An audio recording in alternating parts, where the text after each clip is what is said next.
all the Stanford fall sports, including men's and women's soccer and women's volleyball. Daniel, let's get right into it.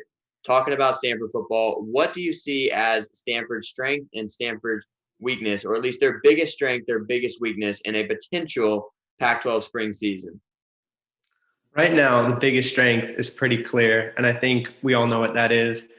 It's the passing game, and it's really not even close. Last year, Stanford had an awful year, bottom of the Pac-12 in nearly anything. Somehow, they managed to get fifth in the receiving, and they're returning a lot of that talent. They're returning Connor Weddington, Michael Wilson, Osiris St. Brown. No, wait, Simi Fehoko, who not only set a school record for yards per catch, 23.6, but was making big plays down the field all the time. You have some great recruits, some people down the line. Bryson Tremaine caught 3 balls, all for touchdowns. The passing game is what they're going to have to lean on. And with Davis Mills leading the offense, they're going to have to lean on that all year long.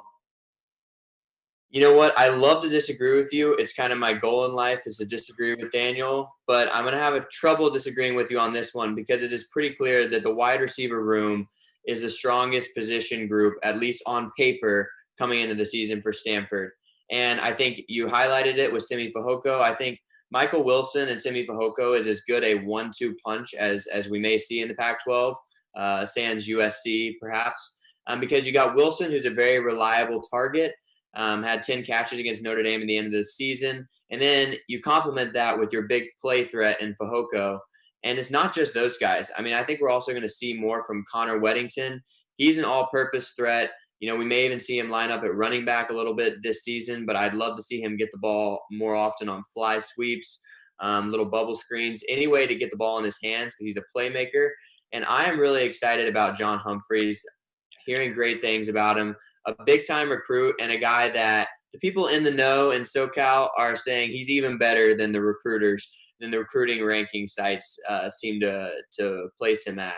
I mean, he's 6'5", so yet another big guy for David Shaw to throw fades to in the end zone. I mean, there's nothing that David Shaw and Tavita Pritchard love more than throwing 4 straight fades. So I think we're going to get more of that.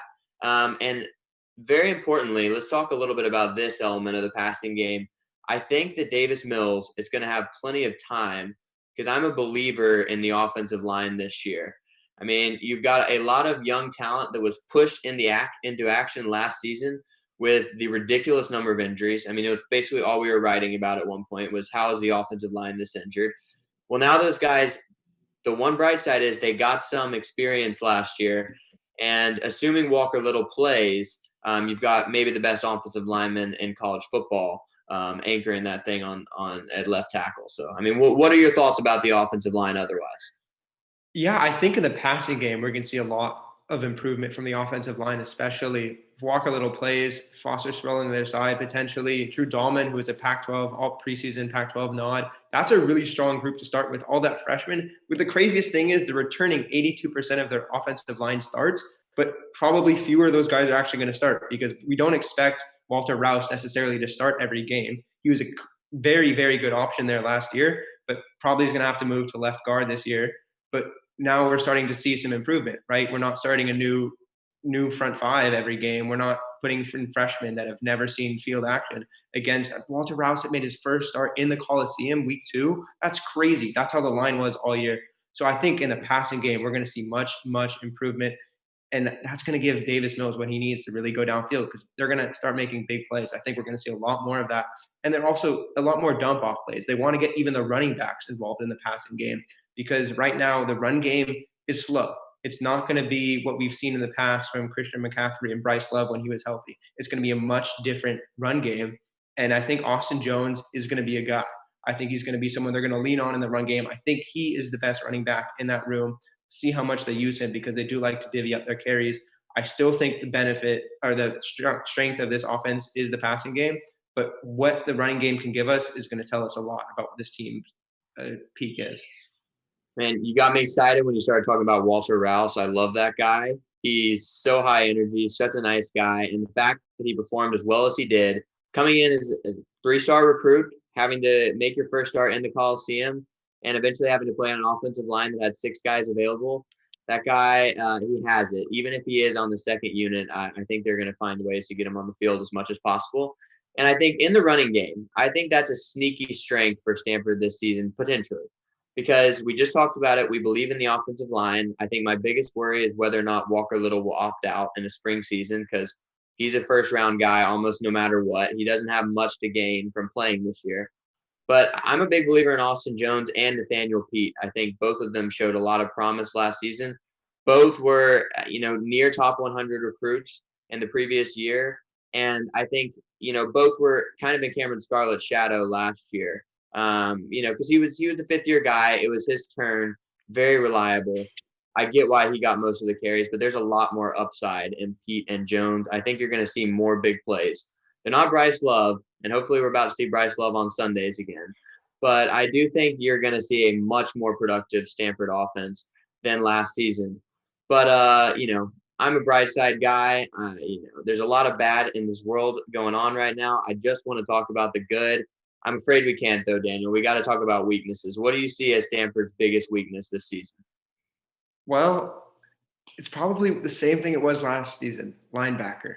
They were decimated by injuries last year, and I don't know how much better it's going to get this year. I really don't. I would hope that it would. I really hope that it would.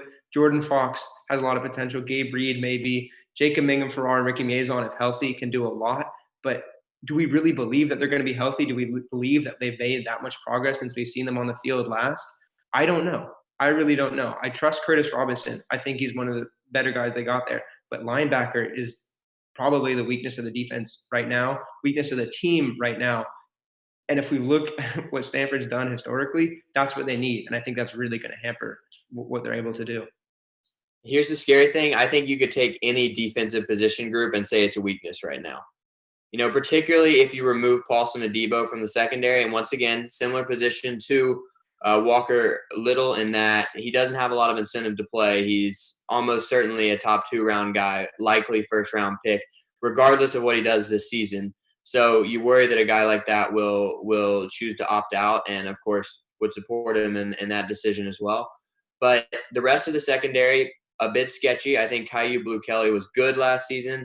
Jonathan McGill was good last season. Malik Antoine was good last season, but none of these guys are top level. And Stanford's passing defense was one of the worst in the country last season, 121st nationally in yards per game allowed. And it's not like the Pac-12 had a bunch of Heisman Trophy contenders at quarterback. So I do think that problem with the secondary is actually more the fault of the linebackers and particularly the defensive line for not being able to generate pressure on the quarterback. And actually, that's where I'm going to go for my biggest weakness is the defensive line. Don't think we know enough right now. I mean, you're returning, by my count, a total of 14 sacks. You're losing a lot with the loss of Casey Toohill. He was pretty clearly your best pass rusher last season.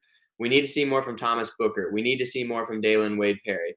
We need to see more from a lot of these guys. I think Stephen Herron has a lot of promise. Gabe Reed has a lot of promise. But as of yet, they don't have that production to point to. And so I worry that this is going to be another year in which Stanford can't get any pressure on the quarterback and thus will be once again among the bottom teams in the country in passing defense. So, I got to say, I don't think Stanford's offense is a world beater. I think that they're going to be a good offense. I worry that their defense is going to be downright terrible. And I'm afraid that equation does not mean lots of wins for the Cardinal. And I think what we worry about here is is Stanford comfortable being a score first team? Are they comfortable saying we're going to outscore the other opponent as opposed to we're going to score? You know what I'm trying to say, right? Because this whole time, Stanford's been we're just gonna hold them. We're just gonna hold them. It's gonna be defense first. We're gonna run the ball. We're gonna control the clock. We don't see that right now. We're done. We need Davis Mills to throw. I think everyone thinks this entire season hinges on Davis Mills, and then on the defense, they're not gonna be the elite that they once were. And it goes back to the pressure. It goes back to all of that. Yeah, I'm with you.